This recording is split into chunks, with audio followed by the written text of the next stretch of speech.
What's happening between 47 and 48? Can anybody tell me?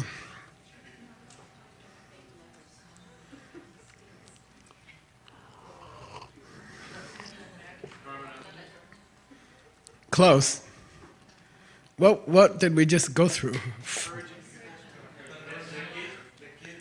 Since idim number 1, I think. Or, number 4 or something. I'll have to go back and check. Starting with idim 4 and continuing up to 48. Yeah, that was meditation. What's happening between 47 and 48? We're switching to Vipassana. Okay, we've been in Shamatha, okay, and we're switching now to Vipassana. Okay, so these are the first retreat or 2 of the 29 retreats so far were Shamatha and Vipassana. And then we started back at the beginning of the Lam Rim. You see what I mean? Because I wanted you to have some technical skills before you started the Lam Rim, okay? So if we get through all these, I think it's 60, right? Let me see. 61. We're trying to get through these 61 today and tomorrow. And that's a review of the first retreat or 2, okay?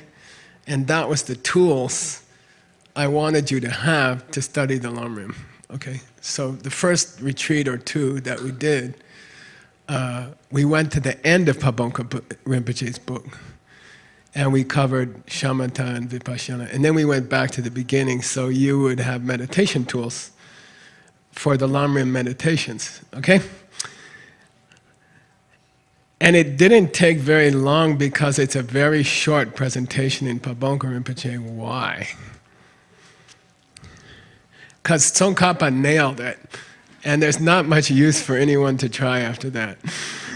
Okay, Tsongkhapa's presentation of Shamatha and Vipassana is 500 pages in his Lam Rim, okay?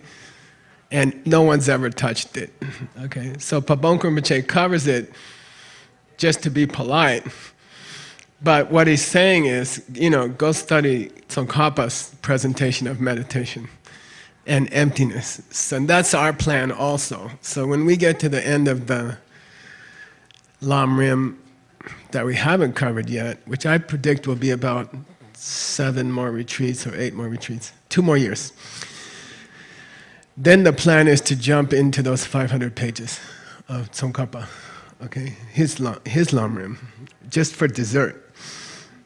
Big dessert, because I like big desserts, which is my problem.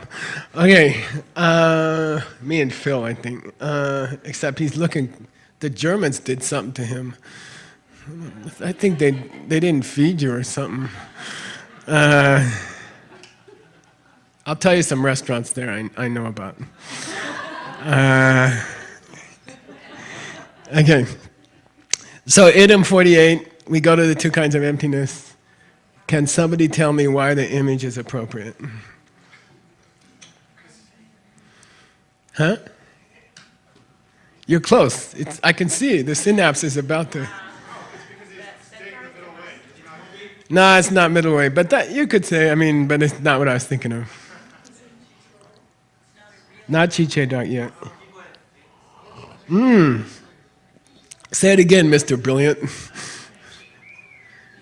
If a monkey types on a typewriter for 6 weeks, a few words will come out. People and things. The emptiness of people and the emptiness of things, okay?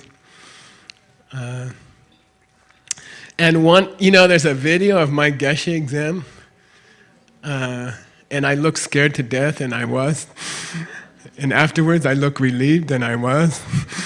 And the question the guy is asking me in the video was the hardest question. This is a guy who came down from North India, and he said, I'm gunning for the Western Geshe. And I heard about it before he reached Sarah, and I was a little nervous. He came to embarrass me. And he was like, he can't be a Geshe, you know. I'm like, okay, I'm here. Then he asked me this question, and luckily I had studied it. When you see emptiness directly, okay, which of the two kinds of emptiness do you see first? Yeah, not just people. It is people, but it's me. Okay, Stanley will see Stanley's emptiness directly first. That will be his first emptiness, okay, that he sees, which is also his Buddha nature. Okay? It's cool. The first one you see directly is your Buddha nature. Why is it your Buddha nature? Your emptiness provides the white, empty screen for you to project your Buddha on. Okay? Okay? That's Buddha nature. Your emptiness. You already have that part of your enlightenment. You've always had it. Okay? You've always had the white screen, you just don't have the movie. You don't have the right movie yet. Really, okay? Like the best movie is yet to be made. Okay? That's what practice is. You're writing the script, right? But when you are studying emptiness, you always start with the DCI people know. A thing.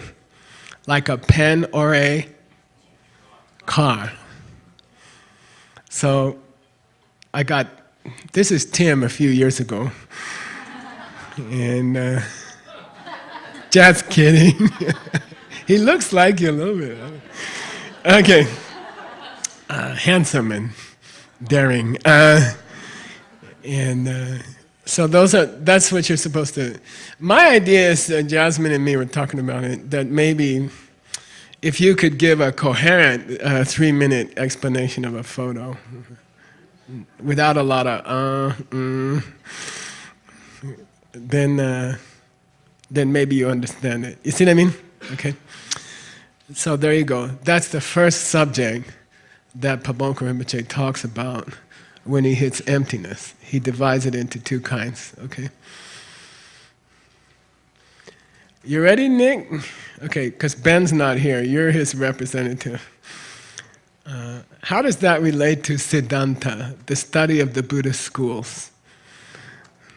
You want to take a shot at that? It's not an easy question. Yeah.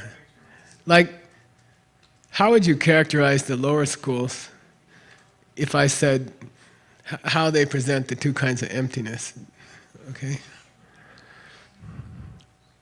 I'll give you a clue. If I call one of them Dak Me, and I call one of them Tong Banyi, like, sometimes we say emptiness, and sometimes we say no self-nature, okay?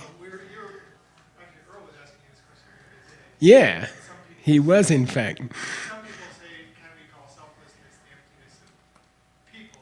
Good. Yeah, so the different schools have trouble. The lower schools, one of the things that makes a lower school is they confuse these two, or they can't handle the emptiness of things so well. So they're dealing with anatman, lack of self-nature, especially Abhidharma people, but also second school. What separates the schools is how they treat emptiness, how they explain emptiness, okay? That's what created the different schools. And really, Ben Kappa's text, which is the comparison of the ancient schools, and by the way, all the treatments of the Hindu schools there, if you study it carefully, they're talking about the soul, the self, okay? It's not a survey of ancient religions. It's a survey of what they think about self. You see what I mean? So, the lower, by the way, something I wish Ben Kappa had said, which I think is cool. Who created all the schools? Yeah, you did. Okay? So the reason we study them, the schools of ancient Buddhism, is that those represent ideas that every normal person has. they represent misunderstandings that every normal person has about emptiness. Okay, got it? Therefore, his text is important. He's studying how did the lower schools misunderstand emptiness, including Hindu schools, like Sankhya and Charvaka, okay? And then Vaishnavite.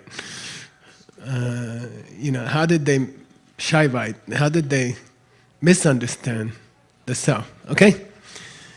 So they tend to dig around in the self of a person, and then later they understand that it extends to things, okay? Got it? In Buddhism, we treat pens first, cars.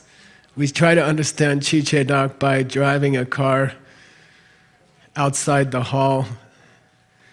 Where were we in Germany? Near Hamburg.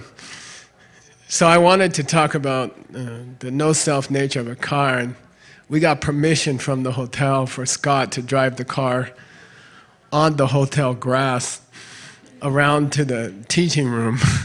It was really cool. Yeah, and he didn't sink down into the grass.